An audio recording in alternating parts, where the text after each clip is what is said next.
Denise Wakeman. I'm so excited to have you here. Denise Wakeman, for those of you who don't know, is a digital marketing strategist, and she focuses on helping people strategically move into online marketing and social media. So, and build credibility and attract an audience that people really want for her clients. And thank you for being here. Oh, I am so happy to be here with you today, Lisa. Thank you. I'm really excited to bring you into my community because people with chronic illnesses many times end up not being able to work full-time anymore outside of the home. And so they try to create a business from their home so they can deal with their health issues and their family and conserve hopefully a little bit of energy. But many times they just do not know where to start because it can feel really overwhelming.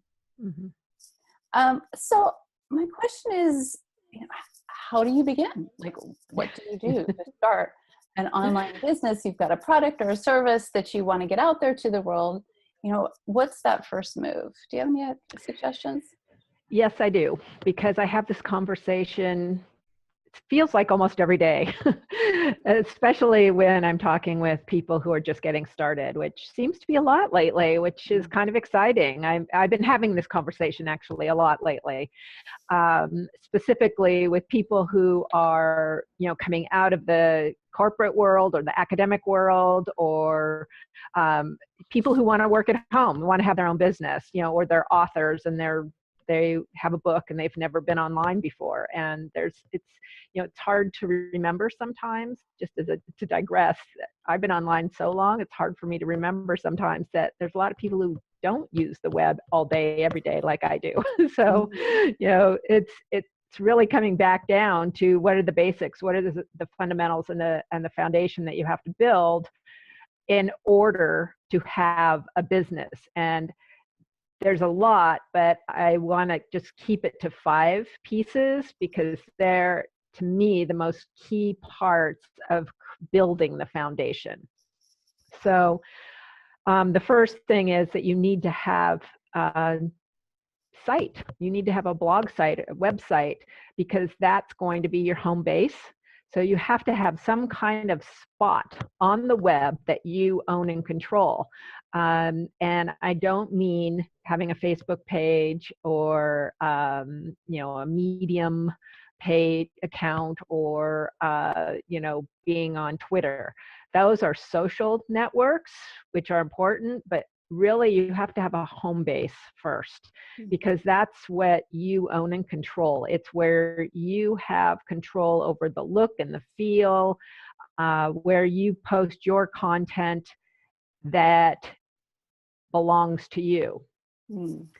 And this is something that I think a lot of people don't know, that being on social networks is great, but you have no ownership of that content that you're posting. So if you're only using a social network as your main place where people connect with you, and you don't have any place to move them off of social to, you can lose all that. Facebook belongs to Facebook. Okay, so you're saying that if you're posting on, let's say, a Facebook account and they don't like something that you've written or they've misunderstood, they can just pull it all down and you've lost it forever. Is that what you're saying? That's correct. Or Facebook could decide they're shutting down. That seems unlikely, but there have been social networks that have disappeared or, just aren't relevant anymore. So you don't want to put all your eggs in a social basket, because that is not a platform that you can control in any way, shape, or form. You are at their mercy. And using Facebook, and I use Facebook because, all the platforms behave this way, but it's the biggest and probably most people are on Facebook. So you are at their mercy for any changes they make, all their algorithms, who sees your content, who doesn't see your content. So you have to have a place where you can put your business, your products, your services that is yours. And that would be a website. And I would actually call that a blog site, because it's really important to have a blog component to a website. because that is where you can create content on a regular basis that then gets indexed by the search engines. And that's really important because that's how people can find your business organically. So through doing searches. So do you think you have to be a writer to have a blog? That's a really good question. I think that it helps to be a writer, but you don't have to be a writer. When I started blogging in 2004, I didn't consider myself a writer. However, you do need to be able to express who you are and what you do and how you serve people, whatever your business is, whether it's a service business or product business. How does that product help somebody? How does your book help somebody? How does, like, for example, your essential oils, you have to be able to express that in some way. And written content still is the best for getting indexed by the search engines. They can't index video and audio very well, still at this point. So you have to be able to write about those things, but you can use other content. So if writing isn't comfortable for you, dictate it, talk it, do it as audio, and then transcribe it. Do a video like we're doing here.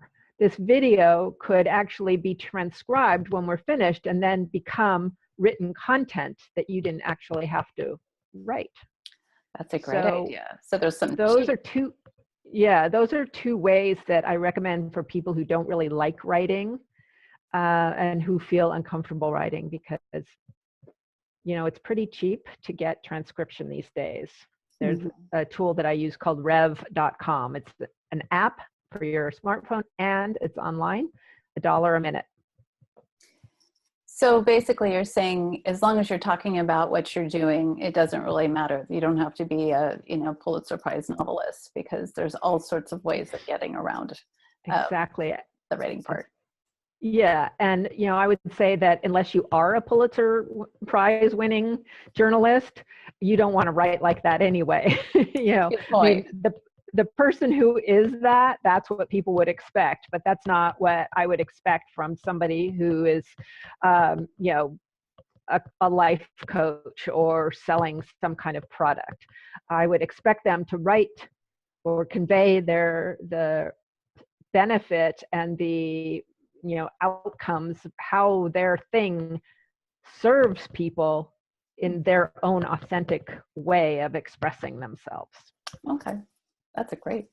What are some other essentials that you recommend besides blogging? The other thing, which is right up there, it's almost hard to say which is most important, but you do need the blog site before you can have the email.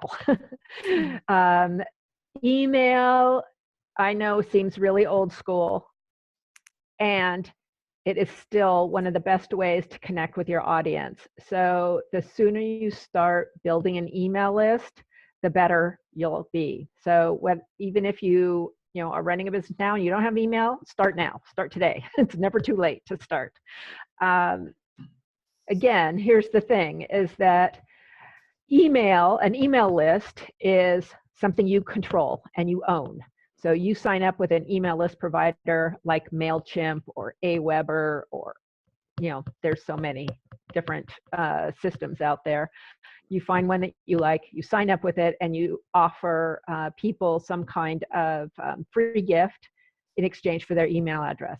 Now, once somebody has given you that email address, then you have the opportunity to stay in touch with them.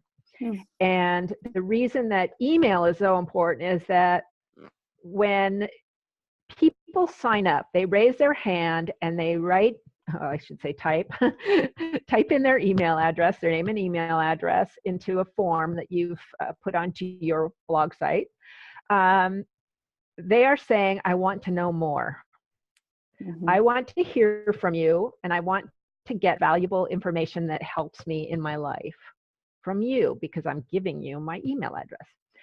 And when you send an email to that person, giving them valuable content, it goes into their inbox.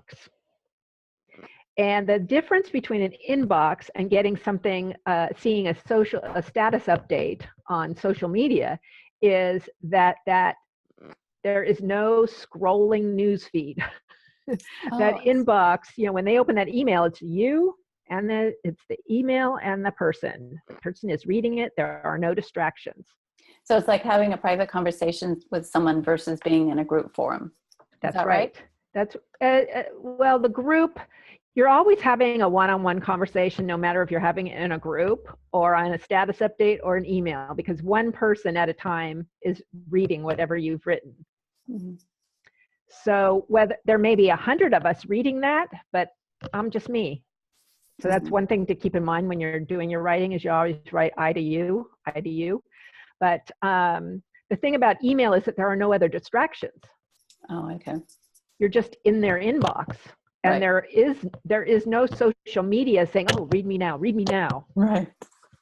And it is very distracting, isn't it? It's very distracting. I can go down a rabbit hole so fast. Yeah, can't we all? For sure. So yeah, so email is really important because that's how you can have that one-on-one conversation that you control. So blogging and email are like the one and a half then. Yeah. Great. I know my five are, I feel like they're all important, but yes. Oh, tell me more. What's number 3 then? Okay, number 3 is having a page on your blog site that is what we call an opt-in page or a landing page. Some people used to call it a squeeze page. And this is where you make an offer on your site, your own site, to invite someone to sign up with you. So that blog site is where that landing page lives on your domain. Your domain would be like yourname.com, lisadouthit.com, denisewakeman.com. So that's the whole domain. On that domain will be web pages, there'll be blog pages, and you'll need to have a landing page. And that landing page is where you direct people to actually sign up for your email list and get whatever gift or opportunity that you have for them. And it could be attending a free webinar, it could be getting an ebook, it could be getting a checklist, whatever it is. Okay. Is this expensive? It sounds like there's a lot of parts here, typically. There are lots of parts here, and it can be expensive and it can be not so expensive. It really depends on what direction that you take. If you hire someone to design and create all this stuff for you, yes, it will be expensive because you're asking a professional to create something that's customized specifically for you. Mm-hmm. Yet there are also free tools that you can get started with. For a blog site, for example, you can get started with blogger.com, wordpress.com. Those are 2 free sites. I usually advise people to invest in getting, a custom site to some degree. Again, it doesn't have to be super expensive, but if you're on a really tight budget, start with the free stuff. You can always upgrade. As you become more successful, as you start to make money. So my motto is start with free.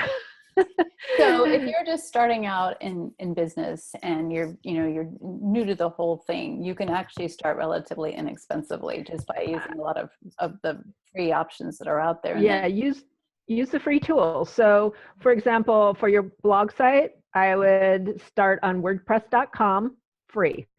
I would start with MailChimp, that's an email list provider, up to 2,000 people on your email list. I think that's what it is. Free. Okay. The landing page you can create from a page on your blog site that is already free if it's on wordpress.com. So it's a page versus a blog post. I don't want to get too technical about all this, but yeah. Okay.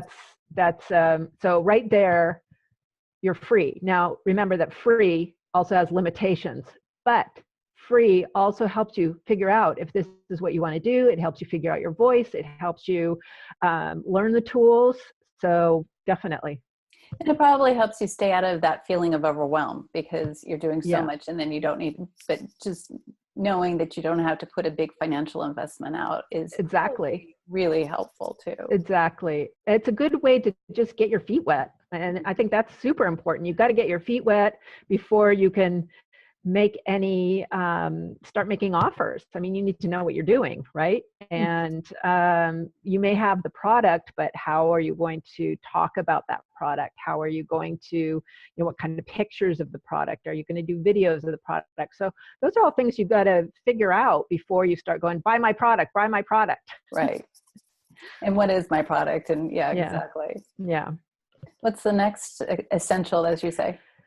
The next essential is then getting onto the social networks. They are important. Now there's where you automatically put me in an overwhelm because there's so many networks out there. How do you know which one to start and where to begin? Okay, let's make it super easy. Start on Facebook. It's the biggest social network. I think there's, over 1 billion people worldwide using it. So it's a good bet that there are people who want what you've got on Facebook. So, 10 years ago, I would say you got to be everywhere because there weren't that many everywheres to be, There's only 3 everywhere. 10 years ago, people weren't on Facebook. I think I got on Facebook in 2008. I got on Twitter in 2007. So they were all new and hardly anybody was on them. But now I say start with one and get used to it. When I'm working with clients who are brand new to all this social media stuff, that's where we start, Facebook, because they're going to be able to find their audience there. Once you get comfortable with Facebook, then you can figure out well, where do I need to be next? And that's really where the next piece comes in, and that's knowing your audience. And, sometimes it's like, well, maybe that should be at the top. Maybe that should be number one. It should be number one. But, people usually start with the stuff that's fun to do and play with. So start, you can do all the playing, but at some point you do have to make that, you have to do that thinking and come up with, who's my audience and where are they? So there's a good bet that they're on Facebook on some level. After that, then you have to think about, well, is it a business audience? Like, am I going for business people in corporate settings, in small business settings, retail, physical? Are they online? Are they offline? That kind of thing. And then you have to determine what the next places, the next networks you'll start building a profile and a presence on.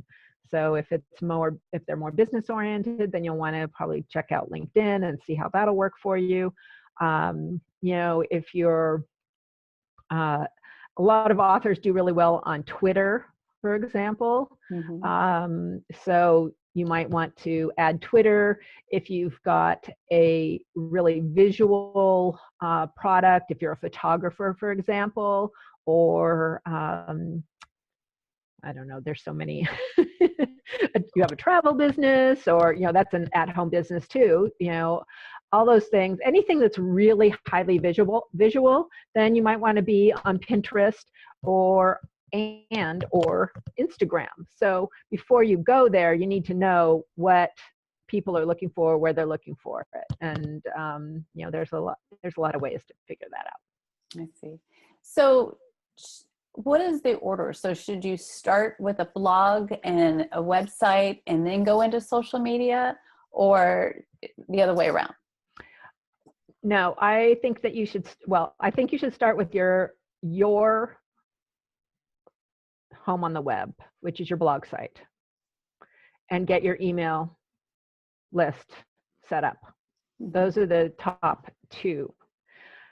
Then once that's done, then you can go to social, because from social, you want to move those people back to your site to get on your email list. Okay. So if you're on social and you don't have any of that set up, I mean, it can be done, but if you don't have that stuff set up, you don't really have anything to do with these people. You know, it's like you can be I posting content, you might be talking to them, they might be commenting, but you have no call to action for them. Okay. So that's why I recommend that order, so that when you are having the conversations with people on social media, you can say, hey, you know, I've got this, you know, report about how to use essential oils. So why don't you go over here and sign up and I'll send it to you. Does it take a long time to set up the blog and the email list stuff? It doesn't have to. It's going to depend on how tech savvy you are, and you know, whether you're willing to, whether you're a DIY kind of person or you're somebody who has to, you know, hire it out. None of these things are hard to do. You need, if you're an experimenter, like in the beginning, I set up everything myself because I just like clicked buttons and followed along and did what all the instructions would say on. And I still do that when I have, you know, when I sign up or try some new tool or something, I'll just start playing with it. Not everybody feels comfortable doing that, but I would say that it's okay to allow yourself to do that, because one, it's a good way to learn how to use whatever tool it is that you're setting up, like a WordPress blog or something like that. There's usually tutorials, lots of tutorials, either provided by the vendor or on YouTube. I mean, you can find tutorial for everything on YouTube. So, you know, a lot of people, when they're just starting out, they don't have a lot of money to invest in having somebody do this for them. So it might take a little longer if you're figuring it out yourself. When I know for me, when I first started, I was very, I wouldn't say tech phobic, but it was a very scary place for me. And especially if you're not feeling well, there might be a little bit of more frustration involved. Are there resources that you recommend? The tutorial is a great idea on the different sites, but. Well, you know, there's tons of people out there who can help. You know, again, it depends on budget. And, you know, I can always make referrals to people. Resources, you know, I couldn't tell you like a place to go find somebody to set up a WordPress blog or to set up MailChimp, but, you know, I'm sure they exist out there, but I tend to do direct referrals to people. I found that one of the things for me anyway that was super helpful is I went to the University of YouTube and found that there was an answer for every question I had. So I found that probably shortened my ability to get things done dramatically. So yeah. Well, and that's what I'm saying is that tutorials on YouTube is really probably the best place to start. Yeah, you can learn just about anything on YouTube. Right. You know, the one thing with tutorials on YouTube, for example, is you want to check the dates on them to make sure they're not, you know, like 5 years old, because the technology changes so quickly. You know, there's updates to every piece of technology, every platform that exists on the web gets updated frequently. So I always try to look for when was this published. Great. I like to go within the last few months if possible. Yeah, for sure. Especially these days when everything seems to update so quickly. Yeah. And there's also, you said Google. I mean, when I want to know something, man, I use Google. You know, it's like, how do I find this thing? Well, Google, how do I find this thing? I mean, seriously, that's exactly what I type. I just type a long question, you know, and I scan that first page and I look at the dates. And if it's something within the last few months, I take a look at it, and almost always I can find exactly what I'm looking for. Isn't it amazing? You know, sometimes we overcomplicate things and it can be just that easy. It was asking, if you look at my web browser history, it's every single thing in there is, how do I find, or where do I do, or what do I, it's all questions that, you know, about Yep. anything from recipes to technical issues. So, Exactly. and it can't be And just that easy. yeah, I'll do things. What's the best email service provider? Hmm. What's the best free email list service provider? What's the best XYZ? How do I do this, that, and the other thing on WordPress.com? I'd be willing to bet that somebody has written about it or done a tutorial about it. I mean, it's really phenomenal. I'm sometimes amazed that you can find. I mean, I've never been not able to not find something I was asking a question about. For sure. I mean, that's mind-boggling. It's mind-boggling. So did we cover all of your essentials? Yes. Blog site, email list provider. Oh no, there's one more. Oh no, knowing your client. Okay, that was number 5. So blog site, email list provider, landing page to capture those email leads, social profiles, start with Facebook because that alone is enough, and figuring out where your clients are and what they want from you, basically. And figuring out what your clients are. There's also some other tools that you can look at. There's a lot to go into starting a business, but doing. I don't want to. We'll keep it as simple as possible because, like I said, yeah. it can be very overwhelming in the very beginning. So, and like I said, especially if you're just starting out. Simple is better. Yeah. The piece that is probably where people get stuck a little bit is figuring out kind of the demographics of their client, of their ideal client.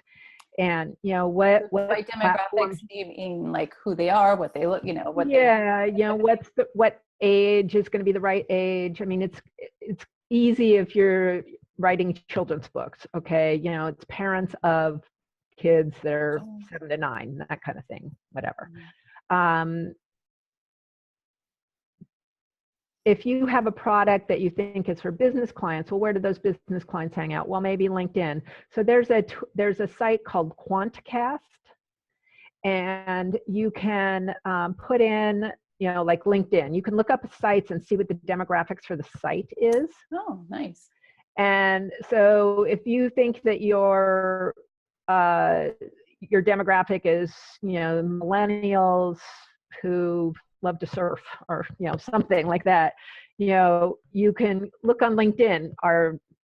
Does that match? Do those people, does that age range match? Are they more men or women? What is their, I sell surfboards and surfboards are expensive. Do people have the money? That kind of thing. And so that can help give you some direction of where to go. That's a great idea. So you could put in like all the social networks, Twitter, LinkedIn, Facebook, Pinterest, Instagram, and see what kind of demographic information comes up and just go from there. Great. So my last question is, if there was one piece of advice someone had given you when you first started, what would that be?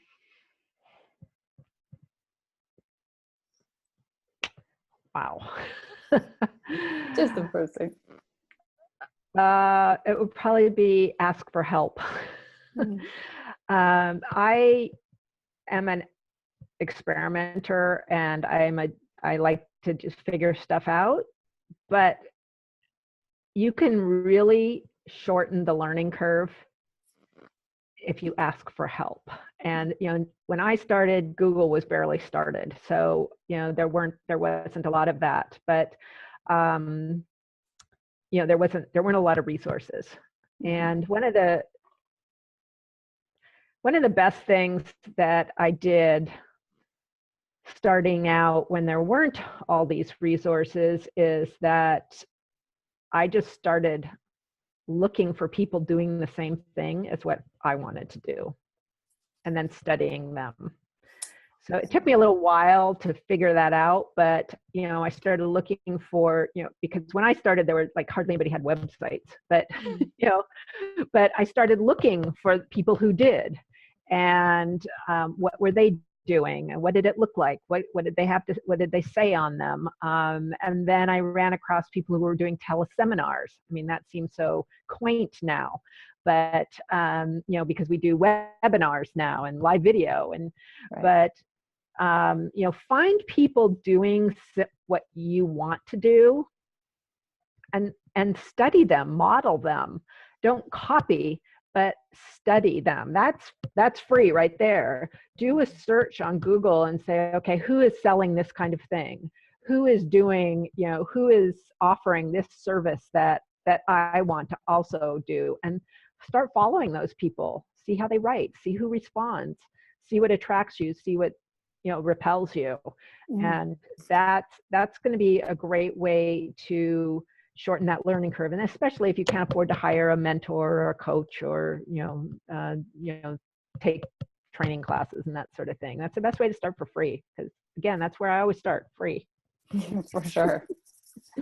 Well, let's just say someone does want to ask for help. How would they be able to ask for help from you? From me, they could go to my website at denisewakeman.com. And from there, there's how to work with Denise. And, first of all, I have a ton of content on my blog that's free. A lot of it is how to. And so I always recommend starting there, because that's going to give you a sense, whether it's me or somebody else, it's going to give you a sense of like, does this resonate with me? Because that's really important too, because there's tons of people out there.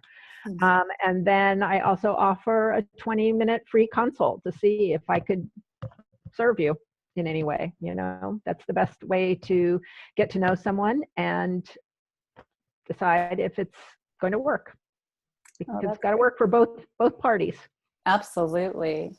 Well, and I thank you for your time. Those tips were invaluable, and I will be posting them right below this video too, so everyone can see them. So, you've done a great job of setting up a blueprint to start an online business for someone that, may not even know where to start. So right. I thank you very much. You're very welcome. I'm happy to be here. And, I encourage anyone and everyone to do this, whether it's a side hustle or, your full-time hustle. It gives you control. It gives you control of your own life and your own income. And your own time too. Your own time, for sure, your own time. Mm-hmm.